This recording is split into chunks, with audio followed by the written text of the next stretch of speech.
অক্ষয় তৃতীয়া শুভ দিন, ভালো দিন। সেদিন দীঘায় জগন্নাথ মন্দিরের উদ্বোধন হবে। ইতিমধ্যেই মুখ্যমন্ত্রী মমতা বন্দ্যোপাধ্যায় পৌঁছে গিয়েছেন মন্দিরের আদল, মন্দিরে ঠিক কী কী থাকছে এবং মুখ্যমন্ত্রী মমতা বন্দ্যোপাধ্যায় যাবতীয় ব্যবস্থাপনা ঘুরে দেখছেন। সেসব নিয়ে কথা বলবো দীঘা থেকে। আমার সঙ্গে সরাসরি রয়েছে রুমেলা।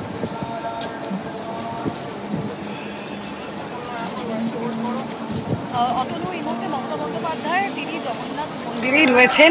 কিছুক্ষণ আগেই যেরকম বলছিলাম নাট মন্দিরে তিনি যাবেন, তখন এখন গোটা মন্দিরেই ঘুরে দেখেছেন, কথা বলেছেন পুরী এবং ইসকনের যারা সেবায়তরা রয়েছেন, পুরোহিতরা রয়েছেন তাদের সঙ্গে।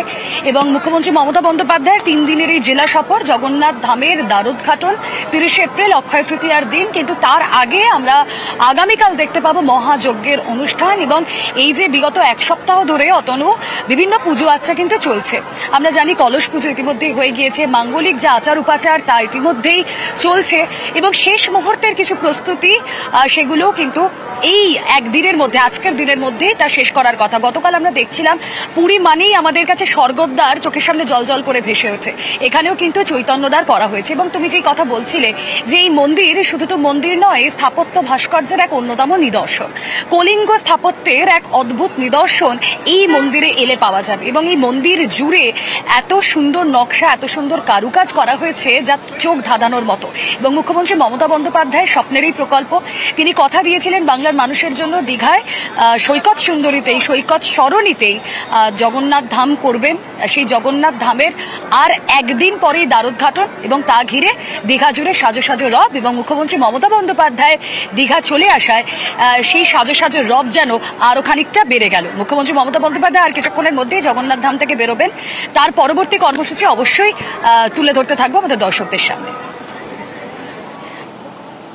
ধন্যবাদ রুমেলা। দীঘায় পৌঁছানোর পর মুখ্যমন্ত্রী মমতা বন্দ্যোপাধ্যায় কি বললেন একবার শুনে নেব। তার উদ্ঘাটনের একটা টাইম আছে, অক্ষয় তৃতীয়ার 2:30 প্রোগ্রাম করা হচ্ছে সকলই। আর তার আগে কালকে থেকে যজ্ঞ হচ্ছে, 7 দিন ধরে যজ্ঞ চলছে নানা রকম ওদের যে সমস্ত সিস্টেম। কালকেও চলছে 7 দিন ধরে, এখনো সমস্ত যজ্ঞ হচ্ছে। আমি সব দেখে গেলাম। কালকে ওদের যজ্ঞ শুরু হচ্ছে সকাল থেকে, কিন্তু আমি 3টের পরে আসবো। তার কারণ হচ্ছে ওই পূর্ণ সময়টা যেটা যজ্ঞটা শেষ হবে তখন আমাকে আসতে হবে, একটা কাজ করতে হবে। তারপরে পরশু দিন আমাদের প্রোগ্রাম 2:30 থেকে শুরু হবে।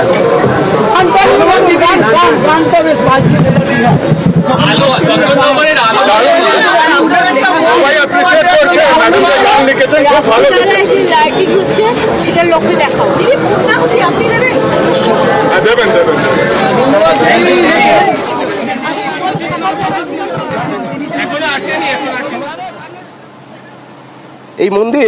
এই মন্দিরে 4টি দুয়ার থাকবে।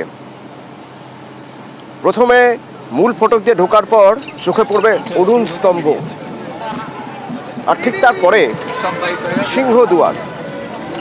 4টি দুয়ার রয়েছে এরকম, সিংহ দুয়ার, তার ঠিক উল্টো দিকে ব্যাঘ্র দুয়ার, ওপাশে হস্তি দুয়ার, অশ্ব দুয়ার। এবং মূল মন্দির 4টি ভাগে ভাগ করা হয়েছে। সেই সব ব্যবস্থাপনা ঠিক সবকিছু কতটা আর ঠিকঠাক হচ্ছে, এখনো পর্যন্ত কাজ এগোচ্ছে, যা যোগ্য কেমন চলছে সেসব নিয়েই মুখ্যমন্ত্রী মমতা বন্দ্যোপাধ্যায় সেসব ঘুরে দেখছিলেন। আবির রয়েছে আমার সঙ্গে এই মুহূর্তে। আবির, কি দেখতে পাচ্ছ এখন, মানে আমরা কি দেখতে পাচ্ছি?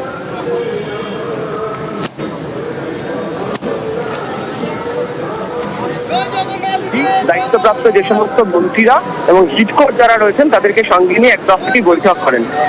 সেই বৈঠকের পর তিনি আসেন হচ্ছে মন্দিরের মধ্যে। তোমাকে জানিয়ে রাখি, মন্দিরের প্রাণ প্রতিষ্ঠা সংক্রান্ত বিষয়, যাকে পূর্ণাহুতি দেওয়া বলে, সেই কাজ মমতা বন্দ্যোপাধ্যায় নিজেই সম্পূর্ণ করবেন। আগামীকাল সকাল 11টা থেকে মন্দিরের যে এই অভিষেক পরবর্তী থেকে পূজার যে পাঠের যে অনুষ্ঠান 11টা নাগাদ সেটা শুরু হবে। এবং হচ্ছে 30 তারিখ দুপুর 2:30টার সময় মন্দিরের প্রাণ প্রতিষ্ঠা বা যে বিগ্রহ অভিষেকের যেটিকে বলা হয় সেটিকে করা হবে। ইতিমধ্যেই বৈঠকের ক্ষেত্রে মমতা বন্দ্যোপাধ্যায় 2টো বিষয় পরিষ্কার করে উল্লেখ করে দিয়েছেন। এক, যে সমস্ত অভ্যাগতরা আসছে তার বাদ দিয়ে প্রচুর পর্যটক এবং পুণ্যার্থী এই মুহূর্তে হাজির রয়েছেন, তাদের থাকার ব্যাপারে যাতে কোনো ধরনের অসুবিধা না হয়। এবং যেহেতু বিভিন্ন ব্লকগুলিতেও এই গোটা অনুষ্ঠানটিকে থেকে লাইভ সম্প্রচার করা হবে অনলাইনে, সেই বিষয়কেও দেখাশোনার পাশাপাশি যারা দীঘাতে হাজির হয়েছেন তারাও যেন গোটা বিষয়টি তারা দেখতে পারেন। দ্বিতীয়ত হচ্ছে মন্দিরের যে স্থাপত্য, সাম্প্রতিক সময় কলিঙ্গ স্থাপত্যের এই ধরনের উদাহরণ অত্যন্ত কম রয়েছে এবং তুমি জানো যে রাজস্থানী যে গোলাপি যে পাথর, সেই পাথর দিয়ে তৈরি করা হয়। এই স্থাপত্য কার্যের বিষয় নিয়ে যারা কাজ করেছেন তাদের বেশ কয়েকজনের সঙ্গে তিনি কথা বলেছেন এবং আজকে যেখানে যজ্ঞ হচ্ছে সেখানে তিনি যান। এছাড়া নাট মন্দির যেখানে দশাবতারের বিভিন্ন মূর্তি রাখা রয়েছে সেখানে তিনি যান। এছাড়া হচ্ছে যেটাকে জগমোহন এবং হচ্ছে ভোগ মন্দির যেটি রয়েছে সেই সংক্রান্ত জায়গাটাও তিনি খতিয়ে দেখেন। এমনকি যেখানে লক্ষ্মী মন্দির করা হচ্ছে সেই জায়গাটাকেও তিনি দেখেছেন। তবে সব মিলিয়ে যাবতীয় পরিচালনা ব্যবস্থা আমাদের নজর থাকবে আবির, আগামীকাল যজ্ঞ হবে এবং বুধবার হবে প্রাণ প্রতিষ্ঠা, সেদিনই দীঘা জগন্নাথ মন্দিরের উদ্বোধন।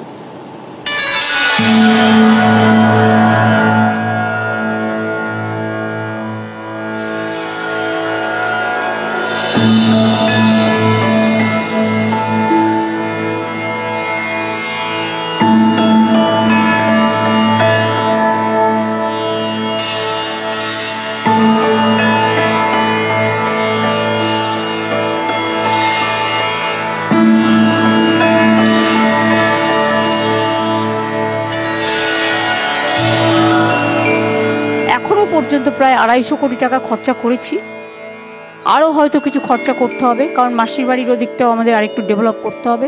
পুজো টুজো দেওয়ার জন্য যে অ্যারেঞ্জমেন্ট, তার জন্য অনেকগুলো ঘর তৈরি করে দেওয়া হবে। মার্বেলের মূর্তি অলরেডি তৈরি হয়ে গেছে, জগন্নাথ, বলরাম, সুভদ্রা। নিম কাঠের মূর্তিটা তৈরি হচ্ছে, অক্ষয় তৃতীয়ার দিন এটা উদ্বোধন হবে এবং এবারে প্রথম রথযাত্রা হবে। আমরা করছি ওটা এপ্রিলে, 30শে এপ্রিল।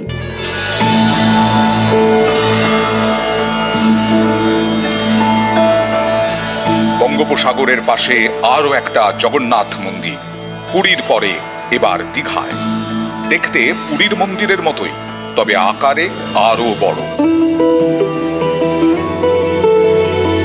প্রায় 10 একর জায়গা জুড়ে পুরীর জগন্নাথ মন্দির, আর দীঘায় নতুন মন্দির তৈরি হয়েছে 20 একর জায়গায়। মন্দিরের 3টি প্রবেশদ্বার, সিংহদুয়ার, হস্তিদুয়ার, ব্যাঘ্রদুয়ার। প্রতিটি দুয়ারের মাথায় 200 কেজি ওজনের একটি করে অষ্টধাতুর চক্র। মূল মন্দিরের ওপরে নীল চক্র, ওজন 1.5 টন, উচ্চতা 23 ফুট। মন্দিরে ঢোকার রাস্তায় রয়েছে 22টি পিলারের রোড শেড। এই রোড শেডের দুপাশে 6টি বাতিস্তম্ভ। দীঘার জগন্নাথ মন্দিরে রয়েছে গ্রানাইট পাথরের তৈরি 10 ফুট উচ্চতার অরুণ স্তম্ভ। রাজস্থানের বংশী পাহাড়ের বেলে পাথরে তৈরি করা হয়েছে এই জগন্নাথ মন্দির। মন্দির নির্মাণে রাজস্থান থেকে আসেন 400 শ্রমিক। এছাড়া 7 জন ইঞ্জিনিয়ার এই নির্মাণ কাজে জড়িত ছিলেন। বুধবার অক্ষয় তৃতীয়া। দীঘায় এই জগন্নাথ মন্দিরের উদ্বোধন করবেন মুখ্যমন্ত্রী। মঙ্গলবার যজ্ঞ। এই মন্দির উদ্বোধন ঘিরে সেজে উঠেছে দীঘা। মানুষের উৎসাহ আছে, উদ্দীপনা আছে, এটা খুব ভালো জিনিস। তো সবাই আসুন, খুব সুন্দরভাবে সুষ্ঠুভাবে যাতে এটা আমরা করতে পারি, সবার সহযোগিতা কামনা করছি। সৈকতের কাছেই বিশাল জগন্নাথ মন্দির। মন্দিরের এক পাশে দীঘা স্টেশন, আরেক পাশে জাতীয় সড়ক। কিছুটা এগোলেই ওড়িশা। উড়িষ্যার সঙ্গে জগন্নাথের সম্পর্ক কিন্তু ওতপ্রোত এবং মেদিনীপুর জেলার সিংহভাগ মানুষ মাইশো সম্প্রদায়ের মানুষ এবং এদের সঙ্গে উড়িষ্যার সম্পর্ক মানে অর্ধেক উড়িয়া অর্ধেক মিদনাপুর আমরা। অতএব এই জগন্নাথ, পুরীর জগন্নাথ, মাহেশের জগন্নাথ, গুপ্তিপাড়ার জগন্নাথ কিন্তু একই জগন্নাথ। সালটা 2018। ডিসেম্বর মাসে প্রশাসনিক বৈঠক করতে দীঘায় যান মুখ্যমন্ত্রী। সৈকতে পুরনো জগন্নাথ মন্দির দেখে বড় মন্দির তৈরির ঘোষণা করেন। সেই মতো দীঘা শঙ্করপুর ডেভেলপমেন্ট অথরিটির 20 একর জমি চিহ্নিত করা হয়। বরাদ্দ হয় 143 কোটি টাকা, যদিও এখন তা 250 কোটি ছাড়িয়ে গেছে। 2019-এ মন্দিরের কাজ শুরু হয়। করোনা এবং ঘূর্ণিঝড় ইয়াসের কারণে বেশ কিছুদিন মন্দির তৈরির কাজ বন্ধ ছিল। 2022-এর অক্ষয় তৃতীয়ার দিন মন্দিরের শিলান্যাস হয়। এবার 2025-এর অক্ষয় তৃতীয়ায় দীঘার জগন্নাথ মন্দিরের উদ্বোধন। সময় আগত, সামনেই মন্দির উদ্বোধন, আর সেই উপলক্ষে দীঘা সেজে উঠেছে। ক্যামেরায় সন্দীপ গুড়িয়ার সঙ্গে সুজিত ভৌমিক, নিউজ 18 বাংলা।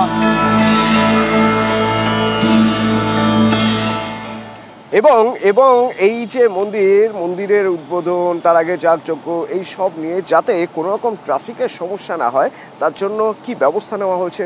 ট্রাফিক কিভাবে নিয়ন্ত্রণ করা হচ্ছে। আমার সঙ্গে সুজিত রয়েছেন সরাসরি দীঘা থেকে। সুজিত,